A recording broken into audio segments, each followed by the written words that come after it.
Okay, I've got DFAM's VCO1 going into a mult so we can hear it and see it going into the mixer. Here we go. There's our triangle wave. I tuned it way up high at C6 because the higher the fundamental, the more room we have to generate subharmonics.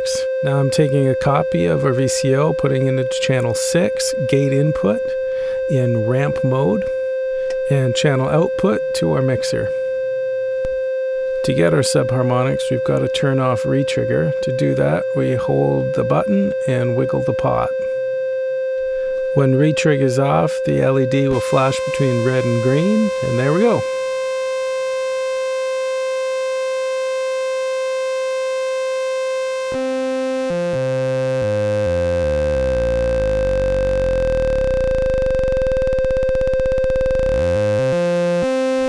It's a bit tricky to tune it with the fader. Even the slight movements will jump from partial to partial. So if we plug in the pitch CV from the sequencer from the DFAM pitch knobs have a little bit finer control.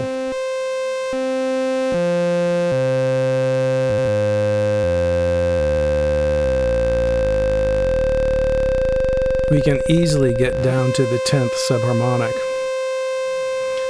I've already tuned each step to the first 8 subharmonics.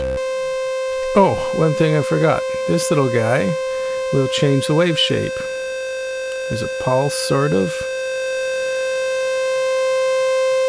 And over to a tiny exponential saw. Let's go back to the middle. It's a pretty good saw.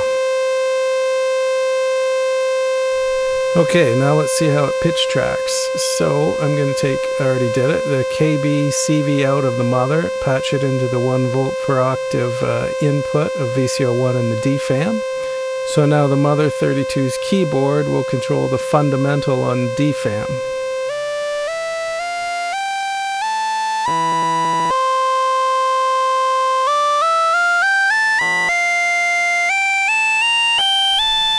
So we get about 2 octaves up and then it starts to get, a bit funky. Let's try the low register.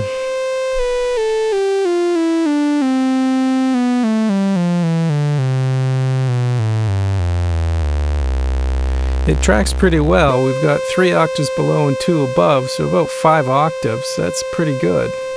Let's see how it works with the sequencer on the mother.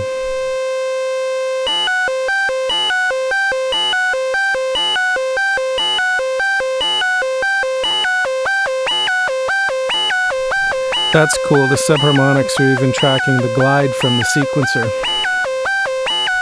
Okay, let's see how it sounds with the lower subharmonics.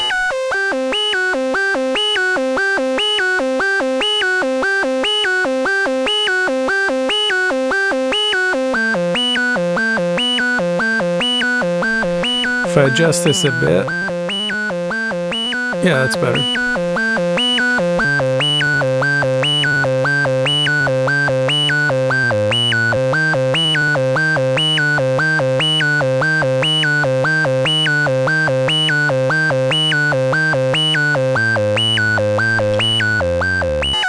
Well, yeah, you get the idea. Okay, I'm taking our subharmonic out and putting it into the external in on the DFAM. And I'm going to patch the mother's gate out into the DFAM advanced clock. Let's see what we come up with.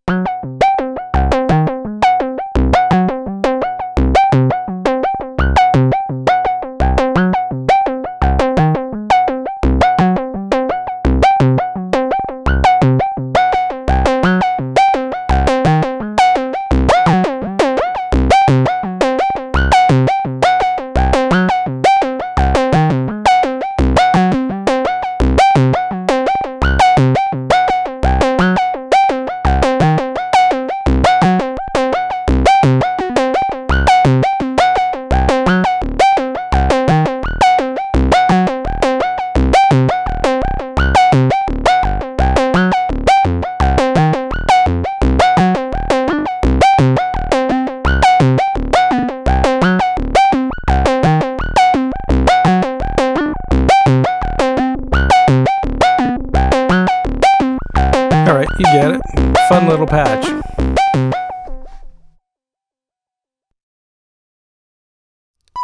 So now I've got the sequencer pitch malted. One's going to the channel of stages like before, the other one's going to my happy nerding mixer. So there's our pitch sequence. Now I'm going to invert it. The top line is our original pitch CV from the sequencer, and the bottom line is a new sequence created by inverting the sequence. By offsetting and inverting, we can really get some interesting results.